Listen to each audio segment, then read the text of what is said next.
Hey all, welcome to Tech Talk.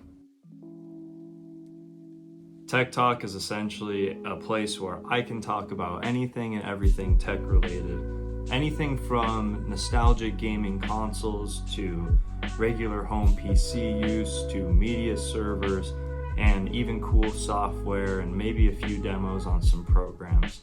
Now I really want to tell you guys that I'm looking forward to being able to show you today everything that I have planned for this first video. It's really exciting. Today's topic is storage.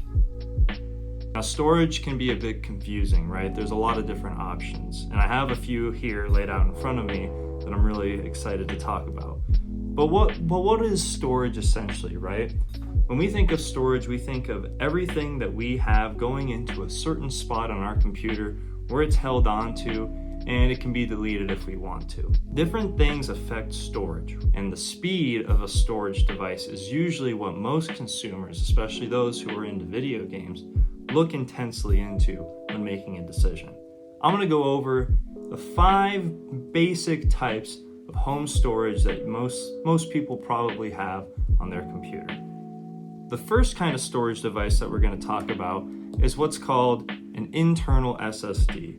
This is probably the most common type of device that will house your operating system. It's also one of the cheapest and fastest devices to house any sort of data for your home computer setup. Here I have an example of an internal SSD.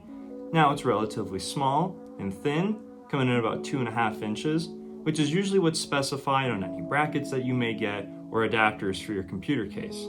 There's 2 ports on it, just like many of the other drives that we're going to go over. One for power right here, and then one for data over here. The second one we're going to talk about is an external SSD.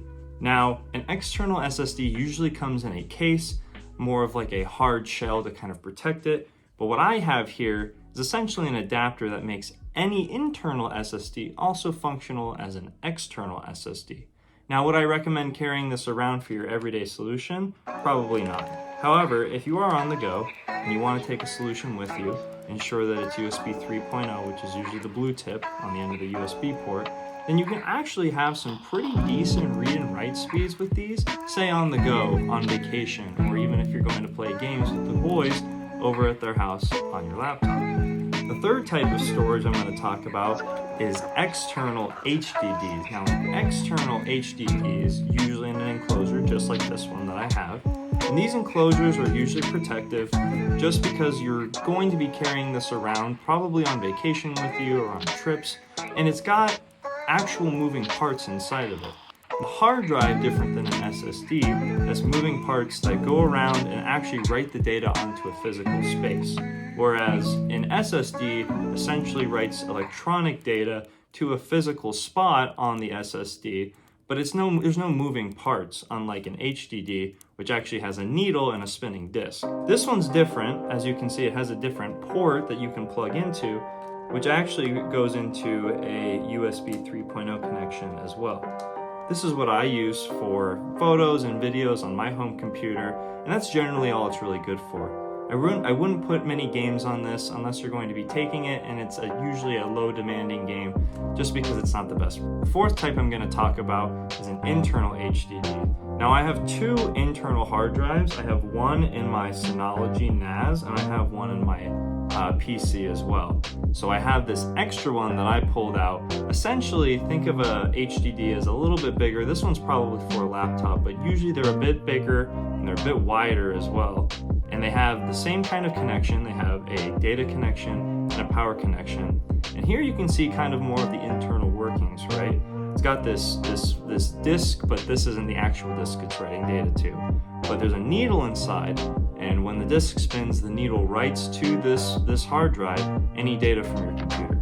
Now I'm going to talk about a 5th one, and this one most people are probably going to say, why didn't you talk about this first? Well, this isn't really something that everybody could afford if you wanted to get the highest end version of this, right? This is an NVMe SSD. Now, an NVMe SSD uses PCI, which is a totally different expressway on how data gets in and out of your computer. Most of the time we use SATA ports or even a USB port to transfer data. This uses an actual connection on your motherboard that is much faster than a traditional SSD. These are more expensive because of the demanding architecture, as well as the size of these will also increase the price. However, these are the most amazing storage devices that you can have if you're running games or if you're doing anything high demanding. I highly recommend getting one of these for your operating system. It's going to be well worth it, and the speeds are incredible. There's two devices that I haven't quite mentioned that I still want to talk about just as kind of a bonus. The first one being an SD card. Now, an SD card is usually very small and they don't contain that much amount of storage space. However, these are convenient for cameras, they're convenient for home storage devices as well. I actually have a port on my network attached storage, so if I want to upload photos from my camera, it makes it really easy to do that. But I also have this adapter that can go into my PC as well. And the last one that I want to talk about as a bonus is a DVD/CD drive. Now, I know these are a bit outdated. I even have an older one here sitting on my table. This one is really for like a desktop that actually would fit inside of a slot, and it has both a power and a data port, and it also has another port for power as well, which is super interesting.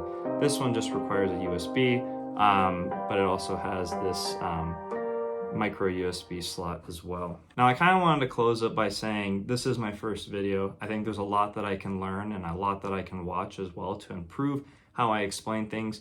I really just want to make it short, fun, and kind of interesting just to think about if you're like, is there really any difference? Or what do I actually need to put in my system? What would be good? And what's mostly affordable? So I hope you guys enjoyed it. Thank you so much for watching.